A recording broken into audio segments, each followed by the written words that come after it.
ছেলেবেলার স্মৃতি জড়ানো এই ব্রেকফাস্ট গোলা রুটি যেদিন মা বানিয়ে দিত সেদিন ছিল ভারী মজার দিন। আমাদের সময় তো আর পিৎজা বার্গার এসব ছিল না, এটাই ছিল আমাদের পিৎজা বার্গার ধোসা যাই বলুন সেটাই। আর এই গোলা রুটি খাওয়ার জন্য প্রয়োজন ছিল না কোনো এক্সট্রা তরকারি বা কিছুর, শুধু এটা হলো এতটাই মুচমুচে হয় সেটাই যেন ছিল অমৃত সমান। কিন্তু এখন তো আর সেটা চলে না, তাই মাঝে মাঝে এই স্মৃতিটাকে মনে করার জন্য গোলা রুটি বানাই।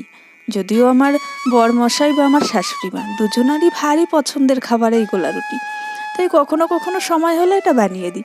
তাই ভাবলাম আজকে এই রেসিপিটি আপনাদের সঙ্গেও শেয়ার করে নিই।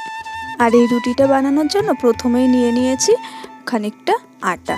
আপনারা আপনাদের পরিমাণ মতোই নিয়ে নেবেন।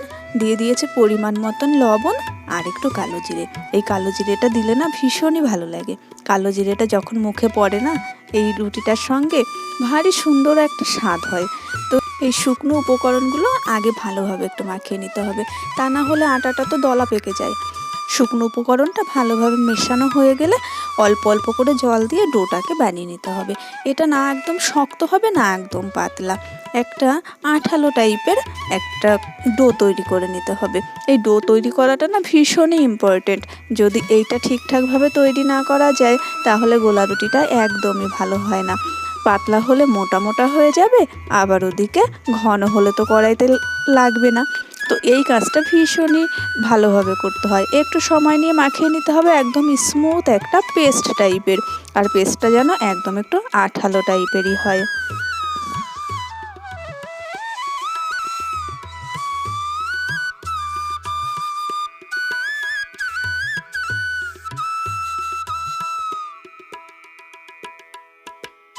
আমি প্রায় 5 থেকে 6 মিনিট সময় নিয়ে ভালোভাবে মাখিয়ে নিয়েছি। আর দেখুন এই যে আমি তুলে দেখিয়ে দিচ্ছি কেমন একটা আঠালো একটা পেস্ট তৈরি হয়েছে।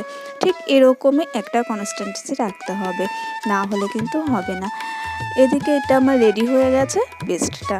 কড়াই বসিয়ে দিয়েছি, কড়াইটা কিন্তু একদম ধোয়া ওঠা পর্যন্ত গরম করতে হবে, তা না হলে এটা ভালোভাবে ওঠানো যাবে না। একদম মাছ ভাজার সময় আমরা যেমনভাবে কড়াইটা গরম করি ধোয়া ওঠা পর্যন্ত, ঠিক তেমনই গরম করে নিয়ে জাস্ট 2 থেকে 3 ফোঁটা একটু তেল দিয়ে দেবো কড়াইতে। তারপরে পরিষ্কার একটা কাপড় দিয়ে সেই তেলটাকে কড়াইয়ের সব জায়গায় ভালোভাবে একটু লাগিয়ে নিতে হবে।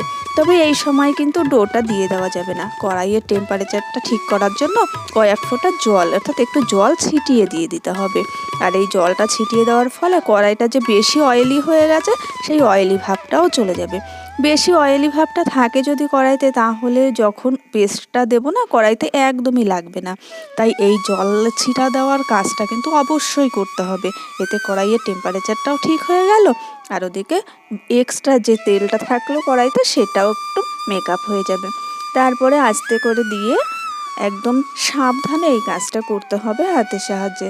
এই সময় কড়াইটা তো ভীষণই গরম থাকে, তাই খেয়াল রাখবেন আঙুল যেন কড়াইতে একদমই টাচ না হয়, তাহলে কিন্তু আঙুল পুড়ে যাবে। তাই যেখানে এই আটার ডোটা থাকবে, আটার পেস্টটা থাকবে, তার ওপর থেকেই কিন্তু এইটাকে লাগিয়ে নিতে হবে। এবং এই কাজটা ভীষণই সাবধানে করবেন। প্রথমবার করলে কিন্তু একটু ভুল চুক হলেই ভীষণই মুশকিল, হাত পুড়ে যাওয়ার সম্ভাবনা থাকে। তাই ভীষণ সাবধানে এই কাজটা করবেন। আর যখন দেখবেন এই সাইড থেকে ছেড়ে ছেড়ে আসছে জাস্ট 2 থেকে 3 মিনিট সময় লাগবে। গ্যাসের ফ্লেমটাও অবশ্যই এই সময় মিডিয়ামে রাখবেন। যখন দেখবেন 2 থেকে 3 মিনিট হয়ে যাবে, সাইড থেকে এরকম ছেড়ে আসবে, তখন খুন্তিরও প্রয়োজন নেই, হাত দিয়ে টান দিলেই সুন্দর উঠে আসে। আর এই রুটিটা কিন্তু হবে একদম মুচমুচে। তো যাই হোক, আপনাদের আমি আরও একটা তৈরি করে দেখিয়ে দিচ্ছি। প্রথম যখন আমি এটা বানাতাম কতবার যে হাত পুড়েছে তার কোনো ঠিক নেই, কিন্তু এখন মোটামুটি অনেকটাই ঠিক হয়ে গেছে। আর সাইডে যে একটু একটু করে লেগে থাকে ওগুলো কিন্তু প্রতিবার খুন্তি দিয়ে একটু পরিষ্কার করে নিতে হবে, তা না হলে ওর ওপরে যখনই আবার আর একটা লেয়ার পড়ে যাবে তখন ওই জায়গাটা পুড়ে যায়, আর তখন খুন্তি দিয়ে তুলতেও একটু অসুবিধাই হয়, একটু লেগে যায় কড়াইতে। এই প্রতিবার সাইডগুলো একটু পরিষ্কার করে নেবেন।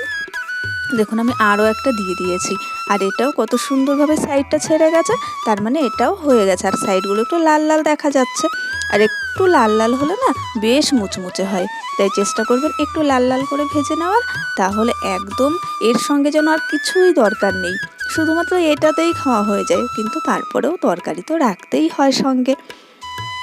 আচ্ছা বলুন তো, কার কার স্মৃতির পাতায় এমন সুন্দর একটা অধ্যায় আছে গোলা রুটি খাওয়ার? একদম শীতের সকালে রোদে বসে আমাকে অবশ্যই কিন্তু কমেন্ট করে জানাবেন। আমার তো ভীষণই মনে পড়ে এই দিনগুলোর কথা। তো যাই হোক, আমার রেসিপিটি আপনাদের কেমন লাগলো অবশ্যই কমেন্ট করে জানাবেন। আর ভালো লাগলে আমার চ্যানেলটা অবশ্যই সাবস্ক্রাইব করে রাখবেন। দেখা হবে পরের ভিডিওর সঙ্গে। সেই পর্যন্ত সবাই ভালো থাকবেন। টাটা।